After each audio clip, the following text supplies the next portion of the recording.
Hello students, good morning, नमस्कार, राम राम। और एक बार फिर से आप सबका स्वागत है हमारे यूट्यूब चैनल आर के एजुकेशन में, जिनकी सारी वीडियोस आप ऑफिशियली प्राप्त कर सकते हो एलएमए के ऑफिशियल वेबसाइट और यूट्यूब चैनल एलएमए एडीनेट से। और साथ ही साथ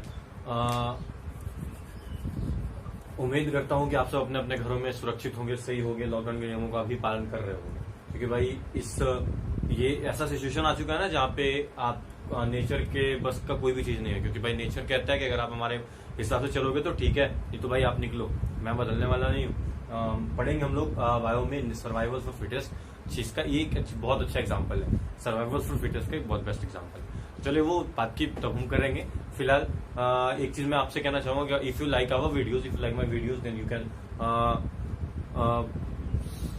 like it, share it and subscribe it, and also share with your friends, suggest your friends to get these videos, to study these videos. Okay, तो चलिए बच्चे, आज हम आते हैं अपने चैप्टर के अगले पार्ट पे। हाँ भाई, तो चलिए आपके स्क्रीन पे ये पहला क्वेश्चन है कि what are the advantages of using chemical equation. चलिए इस क्वेश्चन को हम लोग जल्दी जल्दी से करते हैं। आपका क्वेश्चन ये कह रहा था कि कोई भी केमिकल इक्वेशन एक वर्ड इक्वेशन से बेटर कैसे माना जाता है। तो चलिए इसके बहुत सारे पॉइंट्स है, बहुत सारे रीजन है हमारे पास इसको बेहतर करने के लिए। ठीक है बच्चा पार्टी, तो चलिए देखना स्टार्ट करते हैं। चलिए आपके सामने ये सारे लिस्ट लिखे हुए हैं। अब इन लिस्ट से हम एक एक पॉइंट को पढ़ना स्टार्ट करेंगे। ठीक है, चलिए सबसे पहले point number one. Point number one कहता है कि एक केमिकल इक्वेशन जो है वो हमको प्रोपोर्शन ऑफ रिएक्टेंट प्रोडक्ट के बारे में कहता है। आप ध्यान से देखना, यहाँ पे लिखा पड़ा है कि पॉइंट नंबर वन में कि it gives us the exact proportion of reactant and product. अब इसका मतलब हुआ, एग्जैक्ट प्रोपोर्शन का मतलब जैसे कि एक केमिकल इक्वेशन जब हम लोग लिखते हैं तो वहां पे लिखा रहता है, आप जैसे नीचे यहाँ पे लिख सकते हो कि 2H2 plus 2O2, 2H2 plus O2 is 2, और उसका वर्ड इक्वेशन में लिखा हुआ है hydrogen plus oxygen gives water.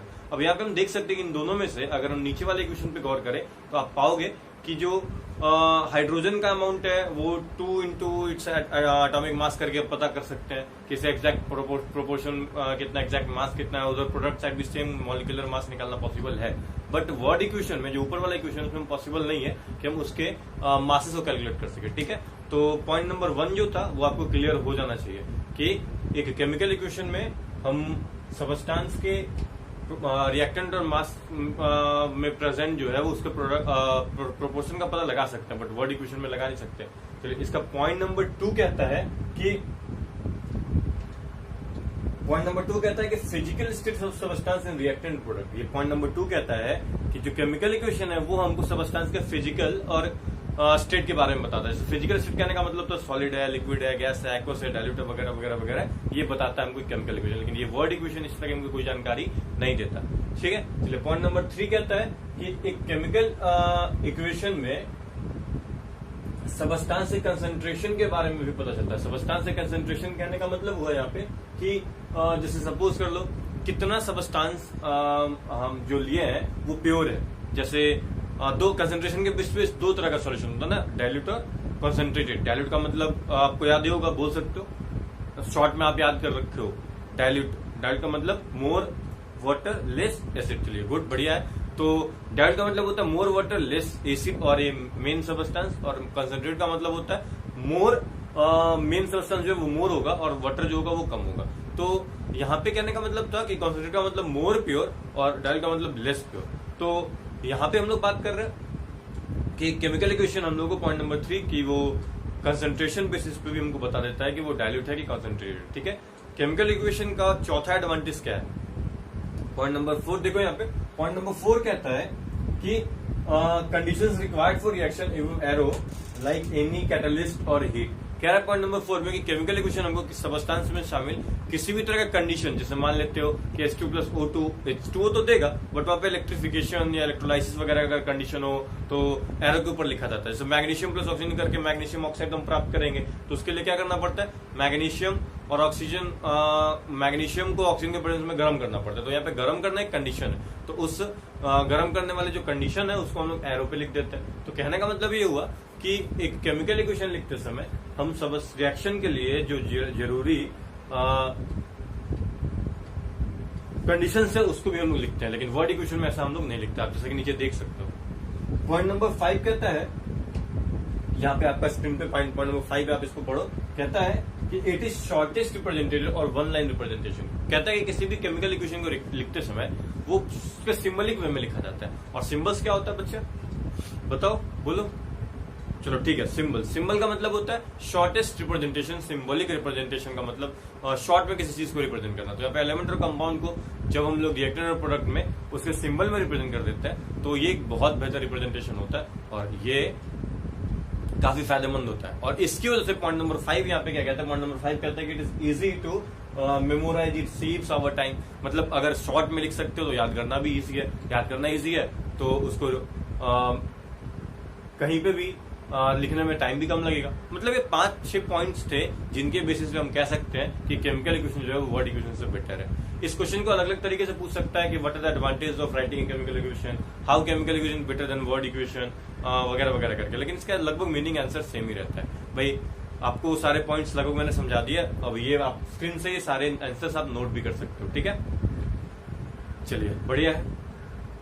तो अगर आपको ये क्वेश्चन समझ में आ गया हो तो एक बात और हम मेंशन करना चाहूंगा कि if you would not understand, if you have any error, if you have any problem, then you can refer me your doubt, refer me your problem in the comment section in below the video, or you can also contact me on WhatsApp on my number for solving your problem that would be given to you in the last part of the video, okay। तो अब हम लोग पढ़ेंगे कि chemical equation को balance करें। अब हमारा टॉपिक होगा कि how to balance a chemical equation, जिसका एक पार्ट हम लोग पहले कर चुके थे। तो आज हम लोग इसको समझने के लिए कुछ एग्जांपल्स देंगे। तो आपके एग्जांपल्स एनसीईआरटी के क्वेश्चंस में से उठाया गया है और आपके स्क्रीन पे ये 4 क्वेश्चंस है जिनको अब हम लोग यहाँ पे करने वाले हैं, ठीक है। तो चलिए ये चारों क्वेश्चंस को आप ध्यान से देखिए और उसके बाद हम इन चारों को एक एक करके प्रैक्टिस करके बोर्ड पे समझने का कोशिश करते हैं। चलिए बोर्ड पे आते हैं।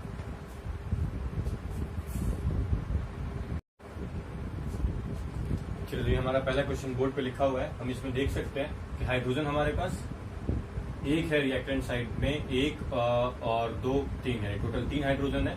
नाइट्रोजन टोटल 1 है, ऑक्सीजन टोटल 3 और 2 5 ऑक्सीजन है और कैल्शियम अकेला है।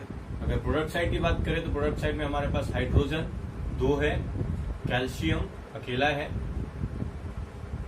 नाइट्रोजन यहाँ पे 2 है और ऑक्सीजन यहाँ पे 3 × 2 यानी कि 6 + 1 7 है। चलिए इसको हम लोग बैलेंस करने के लिए पहले हम लोग मल्टीप्लाई करने की कोशिश करेंगे। हम यहाँ पे देख रहे हैं कि H यहाँ पे एक ही जगह पे और वो भी 2H2 और यहाँ पे H2 और फिर एक सिंगल है। इस H को हम दुगना करने की कोशिश करेंगे। हम एक बार आप याद रखना और बच्चे की यहाँ पे जरूरी नहीं है कि हम हाइड्रोजन को पहले बैलेंस करें, नाइट्रोजन को पहले बैलेंस करें, ऑक्सीजन को पहले बैलेंस करें, कैल्शियम बैलेंस करें। आपको ये हिट एंड ट्रायल मेथड, आपको जहां से भी लगता है कि नहीं पहले इसको करके बैलेंस किया जा सकता है तो आप उसको आगे होल नंबर लगा पहले मल्टीप्लाई कर लो और उसके बाद बैलेंस करने की कोशिश करो, फिर काउंट करो। ये तो हिट एंड ट्रायल है, पहले मल्टीप्लाई करो, काउंट करो, होता है तो ठीक है, नहीं तो फिर दूसरा नंबर ट्रायल करो, ओके। तो चलिए हम पहले इस H2O को 2 से मल्टीप्लाई कर देते हैं। जैसे इस H2O को 2 से मल्टीप्लाई करते हैं हमारा हाइड्रोजन हो जाता है 2 × 2 यानी कि 4। RHS में हमारा हाइड्रोजन 4 हो गया और ऑक्सीजन हो गया 2 × 1 यानी कि 2 और फिर 3 × 2 = 6 यानी कि ऑक्सीजन हमारा बढ़ के 8 हो गया। ऑक्सीजन और हाइड्रोजन की संख्या बदल गई H2O को 2 से मल्टीप्लाई करने पे। अब सेम चीज हम RHS में आने की कोशिश करेंगे। अगर RHS में हम यहाँ पे देख रहे हैं कि 3 हाइड्रोजन है, अगर यहाँ पे एक हाइड्रोजन को अगर डबल बना दिया जाए तो 2 और 2 टोटल 4 हो जाएगा। तो हम इसके लिए क्या करेंगे, HNO3 के आगे 2 लगा देंगे। जैसे ही ऐसा करेंगे HNO3 के आगे जैसे ही 2 लगा दिया जाएगा, आपका जो हाइड्रोजन है इधर 3 से चेंज होके 4 हो जाएगा। जैसे ही HNO3 के आगे 2 लगता है तो N और O पे भी फर्क पड़ेगा, क्योंकि जाहिर सी बात है कि आगे कोएफिशिएंट लगाएंगे तो सब मल्टीप्लाई होगा, ठीक है। ज्यादा तेज तो नहीं है ना, नॉर्मल है, तो समझ गए हो ना, बस बढ़िया। चलो ठीक है, तो हाइड्रोजन हो गया आपका 3 से 4, नाइट्रोजन हो गया यहाँ पे 1 से बढ़ के 2 और ऑक्सीजन हो गया आपका 3 × 2 यानी कि 6 + 2 यानी कि 8, कैल्शियम 1 और 1। बच्चे लगता है हो गया, देख सकते हो आप आराम से कि हाइड्रोजन यहाँ पे 4, नाइट्रोजन 2, LHS साइड है और RHS साइड है, रिएक्टेंट और प्रोडक्ट। रिएक्टेंट में ऑक्सीजन भी 1, प्रोडक्ट में भी 8, कैल्शियम 1, कैल्शियम 1 यानी कि हमारा ये इक्वेशन बैलेंस्ड हो गया। अब हमारा आंसर हम लिख सकते हैं कि हमारा जो इक्वेशन है वो HN2HNO3 + CaOH का होल ट्वाइस CaNO3 का होल ट्वाइस + 2H2O मिलता है। ये हमारा एक बैलेंस केमिकल इक्वेशन हो गया। ठीक है, ये हो गया पहला वाला क्वेश्चन। ठीक है, चलिए अब आपका स्क्रीन पे सेकंड क्वेश्चन जो है आप इसको उतारिए।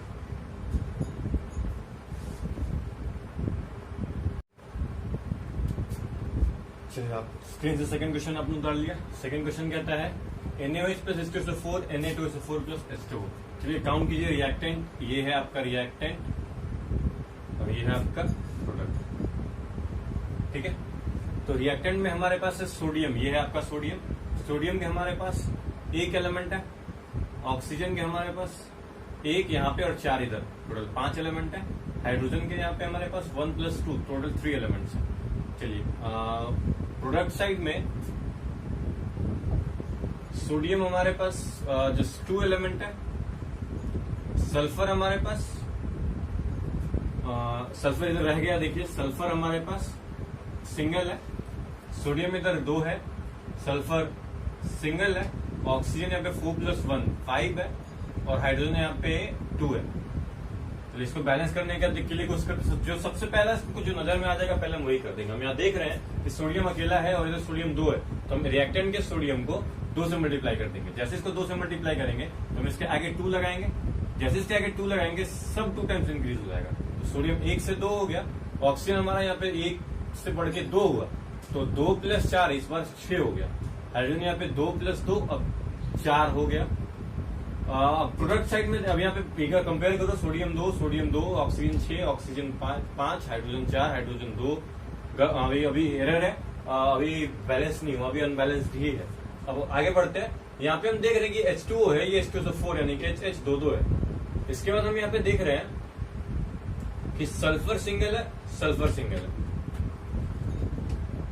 तो ऑक्सीजन हाइड्रोजन की संख्या यहाँ पे, हाइड्रोजन की संख्या पे 4 यहाँ पे 2। तो अब हम क्या करेंगे कि H2O को 2 से मल्टीप्लाई करेंगे। इस साइड जैसे हम H2O को 2 से मल्टीप्लाई कर देते हैं, हमारा हाइड्रोजन जो था वो 2 से 4, इस बार प्रोडक्ट के H2O को हमने मल्टीप्लाई किया, हाइड्रोजन 2 से 4 हो गया और ऑक्सीजन 2 + 4 6 हो गया।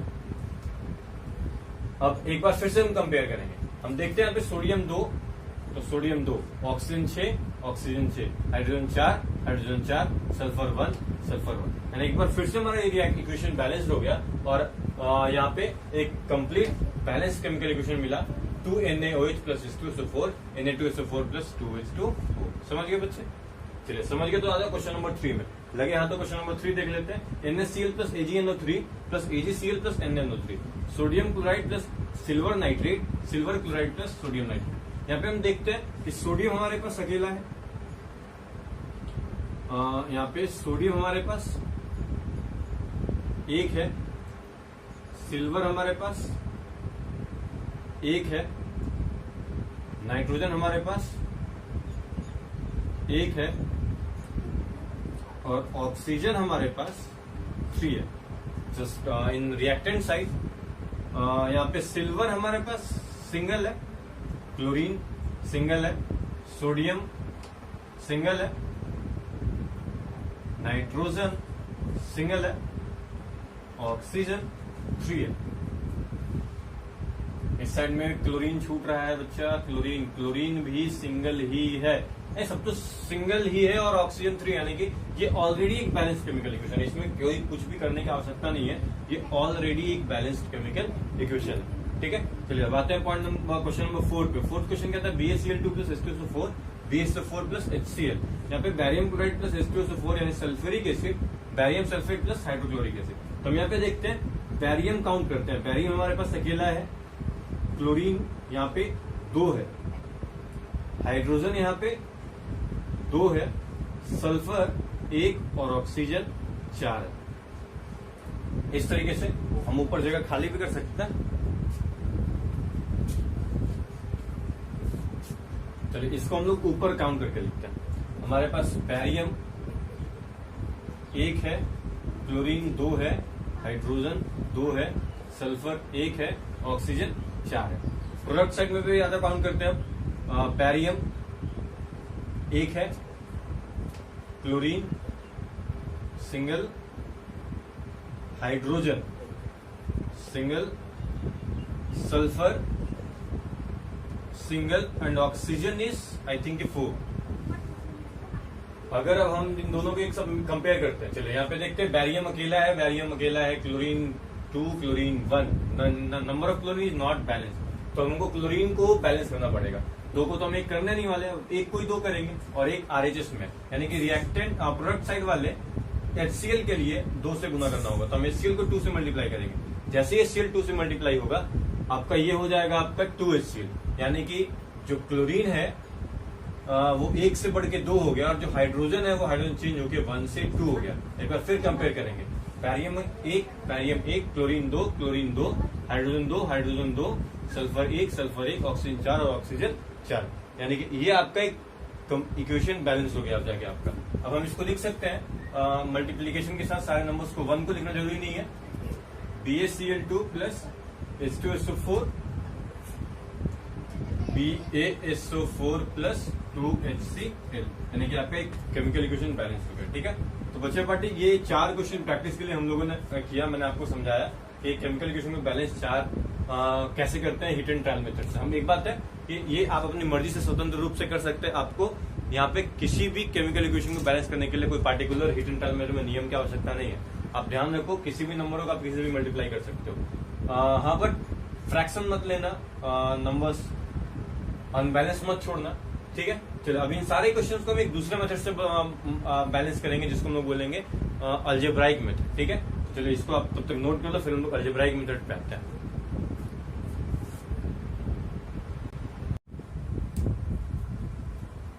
चलिए बच्चे, तो अलजेब्राइक मेथड के लिए हम लोगों ने एग्जांपल खुद से अज्यूम करा है यहाँ पे कि sodium chloride plus potassium sulphate, तो sodium sulphate plus potassium chloride, ये एग्जांपल्स हम लोगों ने अज्यूम किया है अलजेब्राइक मेथड से बैलेंस करने के लिए। तो चलिए हम स्टार्ट करते हैं करना।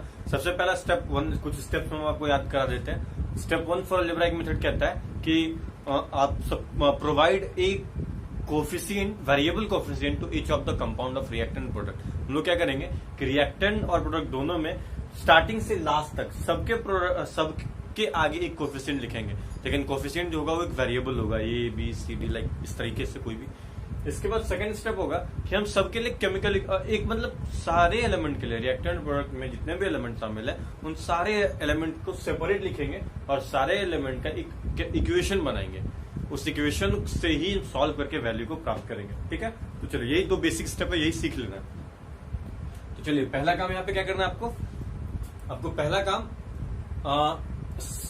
सबके लिए एक इक्वेशन, वेरिएबल देने के बाद इक्वेशन एज्यूम करना। पहले वेरिएबल देते हैं, चलिए पहला variable A B C D, सबको वेरिएबल दे दिया गया, सबको अलग अलग लिख लेते हैं।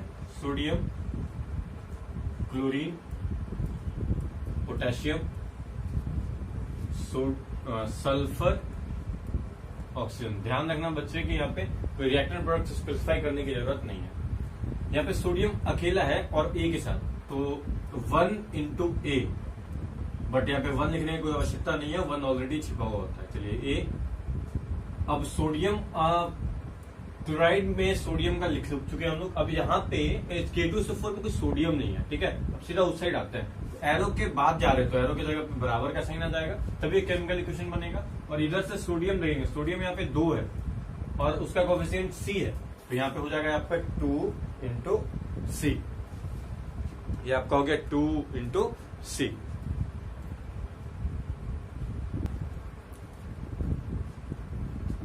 चलो तो आपका सोडियम का हो गया।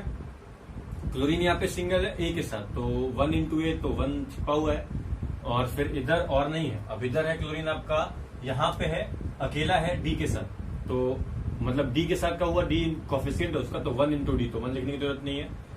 एक A equal to D chlorine का इक्वेशन बन गया। चलिए पोटेशियम यहाँ पे 2 है जिसका कोफिशिएंट B है, तो 2 into B।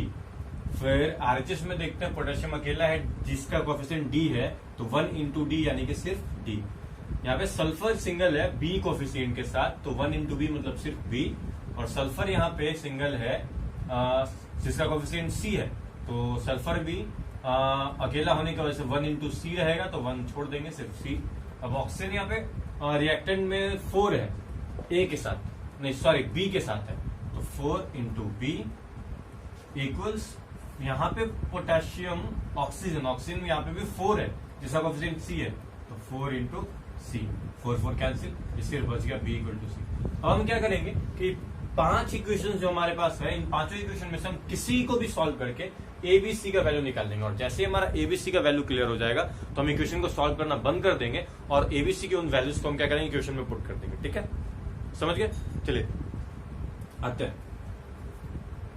तो यहां पे सेकंड स्टेप होता है लेट करना होता है बच्चे। किसी भी क्वेश्चन को आप प्रूफ करते वक्त ध्यान रखना, ये मतलब नियम के रूप में आप मान के चलो कि बैलेंस करना है, तो आप सबसे पहले तो ए का वैल्यू, ए बी सी या और वेरिएबल्स अगर होंगे तो उन सब में से ए की वैल्यू आप एज्यूम कर लोगे 1। ठीक है, अब ए की वैल्यू एज्यूम इस सब में करोगे ऐसा, ए का वैल्यू 1 हो गया तो अब यहाँ पे इसको सॉल्व करते हैं। ए को यहाँ पे पुट करेंगे तो हो जाएगा 1 बराबर 2 इंटू सी, यानी कि 1/2 इज इक्वल टू सी, यानी सी इज इक्वल टू हो गया 1/2। सी का वैल्यू आ गया। अब सी की वैल्यू हम देखते हैं, यहाँ पे b इक्वल टू सी लिखा हुआ है, यानी कि अगर c इक्वल टू 1/2 है तो b इक्वल टू भी 1/2 हो गया। ठीक है, अब यहाँ पे a इक्वल टू d था और a का वैल्यू हम लोग 1 एज्यूम किए, तो a इक्वल टू 1 तो d इक्वल टू भी 1, यानी d बराबर भी 1 हो गया। हम यहाँ पे देखते हैं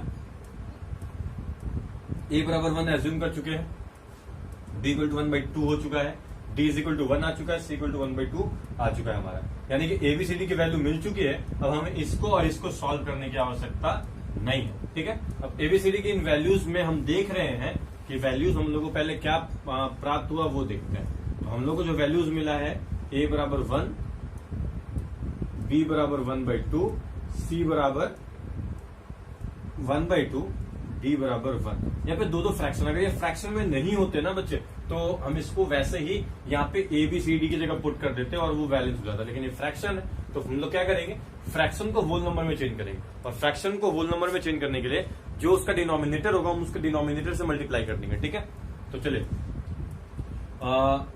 डिनोमिनेटर फ्रैक्शन का है 2, अगर अलग अलग डिनोमिनेटर होता तो क्या करते, तो अलग अलग डिनोमिनेटर अगर होता, सपोज 1/2 और 1/3, इसका एलसीएम ले लेते और दोनों को एलसीएम से मल्टीप्लाई कर देते। लेकिन यहाँ पे चलो बढ़िया है, सेम है तो सेम है तो सबको 2 से मल्टीप्लाई कर देते हैं, 1 इंटू 2 तो a बिकम्स 2, हाफ इंटू 2 तो हाफ बिकम्स 1, हाफ इंटू 2 तो हाफ बिकम्स 1, 1 इंटू 2 बिकम्स 2, यानी अब a का नया वैल्यू है a is equal to 2, b equal to 1, c equal to 1, d equal to 2। अब इन सबको उन इक्वेशन में पुट कर दो, यानी कि इक्वेशन एक बार फिर से नोट करते हैं हम लोग यहाँ पे, a की जगह पे 2 NaCl प्लस b, तो b की जगह पे 1 तो 1 इंटू K2SO4, तो 1 लिखने की जरूरत नहीं है, एरो मार्क प्रोडक्ट में, c हमारा है 1/2 की जगह पे 1, यानी 1 Na2SO4, 1 लिखने की आवश्यकता नहीं है, d की जगह पे 2, यानी 2KCl। अब काउंट करो, यहाँ पे सोडियम 2, यहाँ पे सोडियम 2, क्लोरीन यहाँ पे 2, क्लोरीन RHS में भी 2, पोटेशियम 2, पोटेशियम 2, सल्फर अकेला, ऑक्सीजन 4, ऑक्सीजन 4, यानी कि अभी एक बैलेंस इक्वेशन हो गया। तो ये अलजेब्राइक मेथड से आपका केमिकल इक्वेशन बैलेंस हो गया, और ये बैलेंसिंग करने का ये तरीका भी बहुत बेहद अच्छा तरीका है। इसमें सबसे मेन चीज होता है कि आपको इक्वेशन बनाने आ जाना चाहिए। अगर आप इक्वेशन बनाना सीख लेते हो तो इक्वेशन को सॉल्व करना कोई बड़ा इश्यू नहीं है, you can do it easily.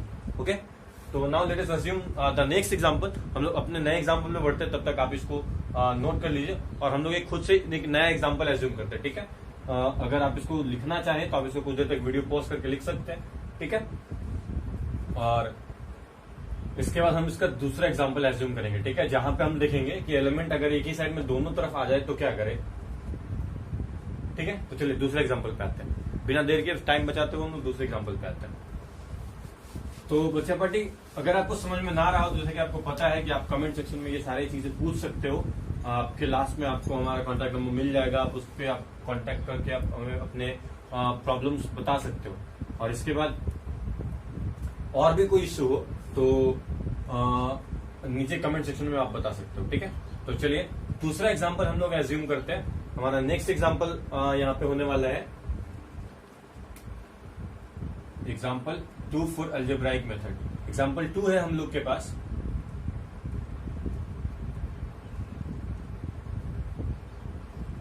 CuSO4 plus KNO3,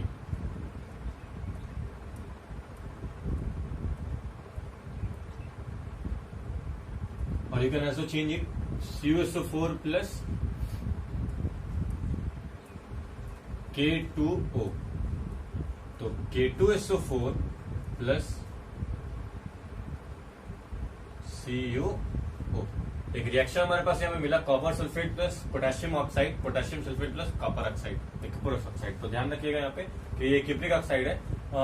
ये एक एग्जांपल एज्यूम किया गया, ठीक है। चलिए इसको बैलेंस करने के लिए हम लोग अलजेब्राइक में पहला स्टेप जो कि आपको ऑलरेडी याद है कि सबको एक वेरिएबल देना है और वेरिएबल एबीसीडी के फॉर्म में दे देना होगा, और उसके बाद वेरिएबल देने के बाद आपको उन सबके लिए इक्वेशन बनाना है, उस इक्वेशन को सॉल्व करने की कोशिश करनी है। चलिए आते हैं यहाँ पे, सबके आगे पहले एक वेरिएबल देते हैं A, B, C, D, 4 variable दे दिए, 4 कंपाउंड्स हमारे टोटल। अब हम क्या करेंगे, सबको अलग अलग सबके लिए एक इक्वेशन बनाएंगे, कॉपर के लिए, सल्फर के लिए, ऑक्सीजन के लिए, पोटेशियम के लिए।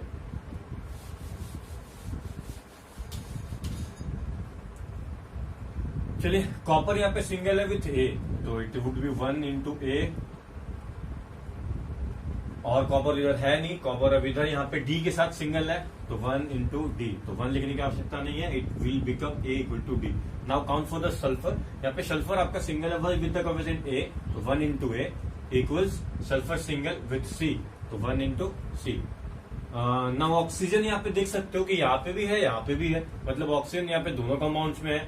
तो हम क्या करेंगे, LHS वाले पार्ट में ही दोनों ऑक्सीजन को लिखेंगे सेपरेटली। यहाँ पे ऑक्सीजन CuSO4 में 4 है A के साथ, तो 4 into A प्लस से जोड़ देंगे, यही दूसरा चीज था जो आपको याद रखना है, 4A प्लस ऑक्सीजन यहाँ पे इसमें सिंगल है B कोएफिशिएंट के साथ, तो 1 into B, तो 1 तो लिखते नहीं है, तो 4A plus B equals in the place of arrow, and now we will move toward the RHS part. यहाँ पे भी दोनों तरफ ऑक्सीजन है, हम क्या करेंगे यहाँ पे, K2SO4 का जो 4 है उसका कोएफिशिएंट C है, तो it will become 4 into C, और CuO में O सिंगल है विद कोएफिशिएंट D, तो ये it will become 1 into D, यानी सिर्फ 4C प्लस D।